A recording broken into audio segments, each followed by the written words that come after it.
Hey everyone, VortexTCG here, and today I'm going to be showcasing you the second matchup of my locals featuring myself playing blue flare, I was to say, blue hybrid, blue flare, and my opponent's be playing green hybrid. And if you're looking forward to this video, please do like and subscribe to the channel, it does mean a lot. I'm trying to aim for 2k subs by the end of the year. Hopefully we'll get that. Anyways, I get to go second here, which allows me to play the Draco and then go into Blazing, and then my opponent's going to go into the Boko and also go into the Arbor, going into the Mega Capitary to finish it off.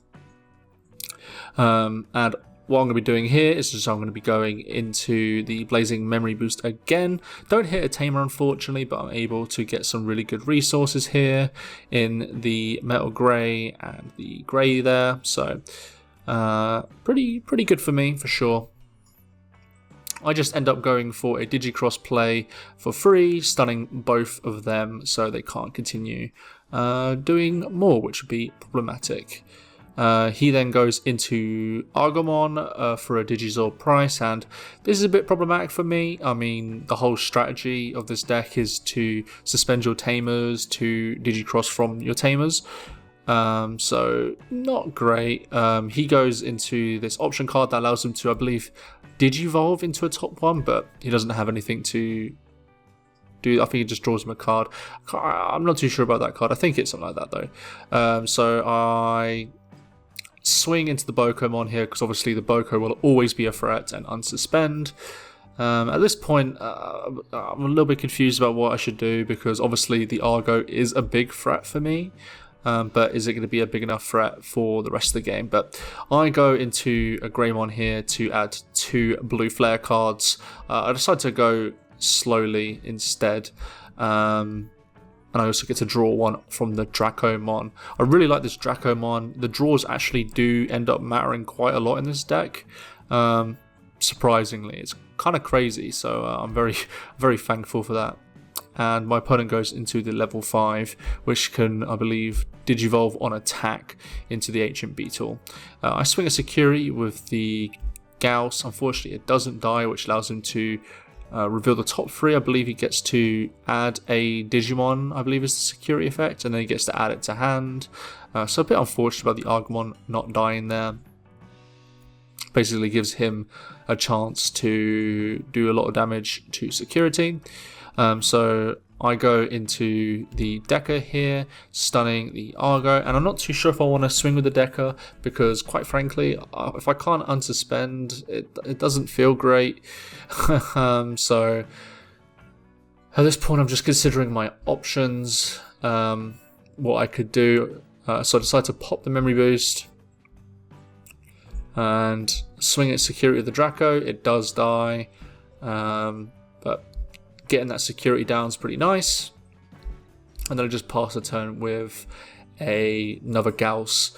So essentially my opponent needs to do a lot this turn to get rid of my board. He needs to essentially clear my board, or like get rid of 3 bodies, I believe. So, or 2 even.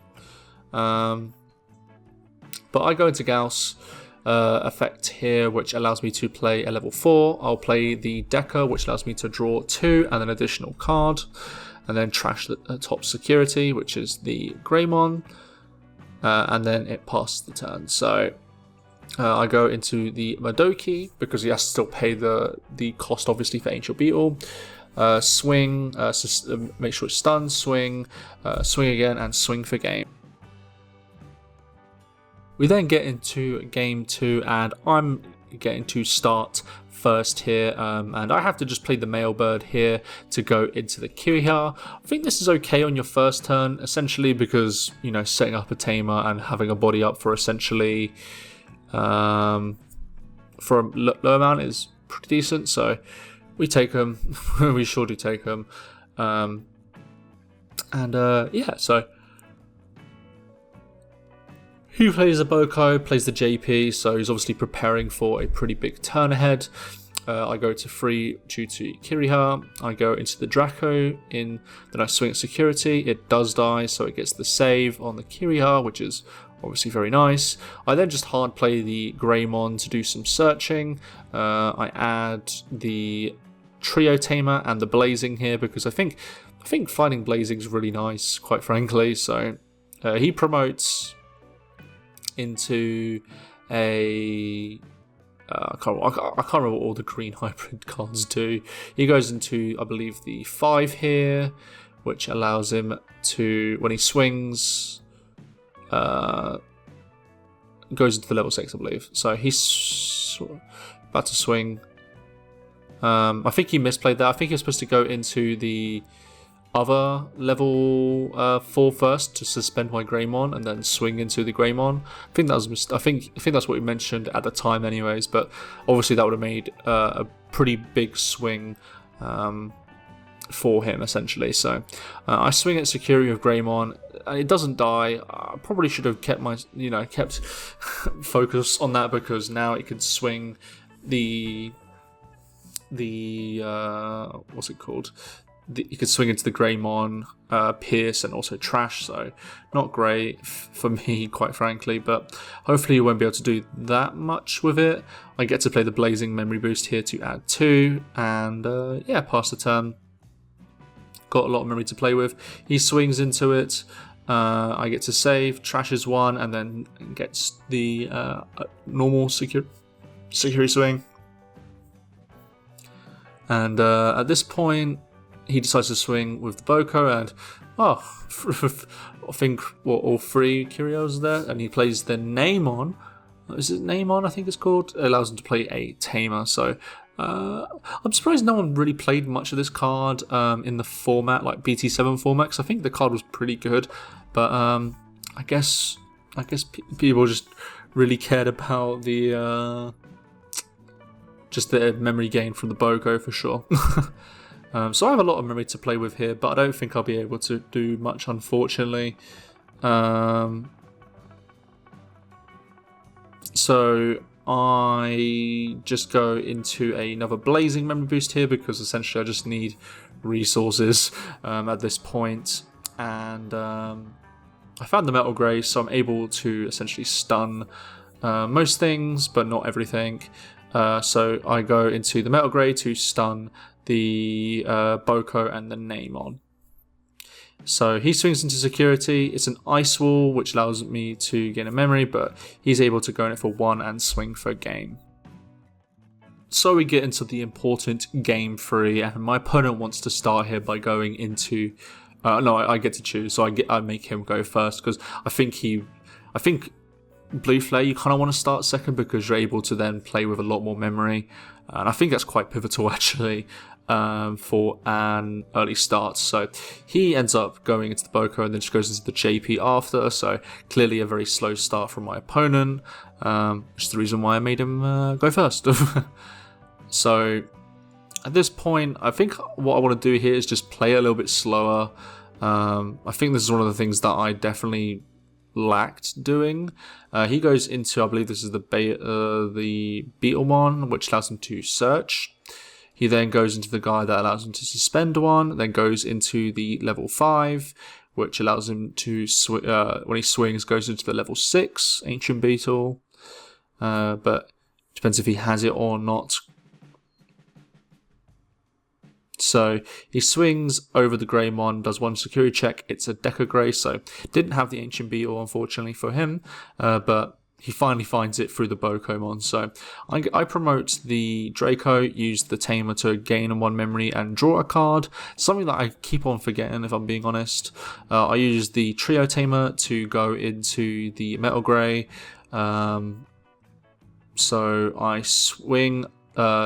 stun the stack and then unsuspend, and then I go. I'm considering going for it again because I think at this point I can be a little bit more aggressive, and so I just end the turn with the Kyria. So he can't swing into my Metal Grey, which is really good, and so he just passes it back to my turn with this option card, which I believe puts it to the bottom of the deck. So it slows me down a bit, but is what it is.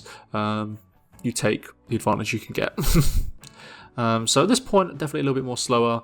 I'll go into the grey, which allows me to add the metal grey again. Very fortunate on that. And then I also add the other grey here. I was considering the Decker. I also get to draw here from the Dracomon, so feeling a lot better about that for sure. So at this point, I've got advantage on security, but it does end up mattering. He gets the type card, which allows him to add a Digimon. So obviously he's already had an Ancient Beetle, but now he has another one. And so I just go into the Ice Wall here. He swings, loses 2 memory, and gets to trash. So I go to 4, and then it passes the turn to me. So at this point, I should be able to clear things up if I have that grey, what was it called? The metal grey in hand. So should be all good here, I believe, if everything's all correct, because I don't have to Digicross for full, I don't think, for the effect. I think in this case it says if Digicrossing, you can stun things up to the number of things underneath. So I should be good here. It's a bit of an awkward play for sure, because obviously you don't know what might happen, but it is what it is. You can see that I'm playing around with it a little bit, because I'm just like, oh, do I really need to do this to make sure I stay winning? So I go into the metal grey to stun the Bokos, because that's pretty much how I have to win this game. I don't really care if the Ancient Beetle swings and gets rid of 2 security. I just got to make sure that he can't get anything else, and he definitely can't, because he can't play a Tamer and then play something over the top of it, because it won't gain rush. So yeah, he swings into the Vmon, trashes 1, and then hits the Madoki Betamon, and yeah, he unfortunately just doesn't have the answer, essentially. So he just goes into that to draw 1 card, and then he goes into the Hybrid Tamer, and I just end up swinging for game.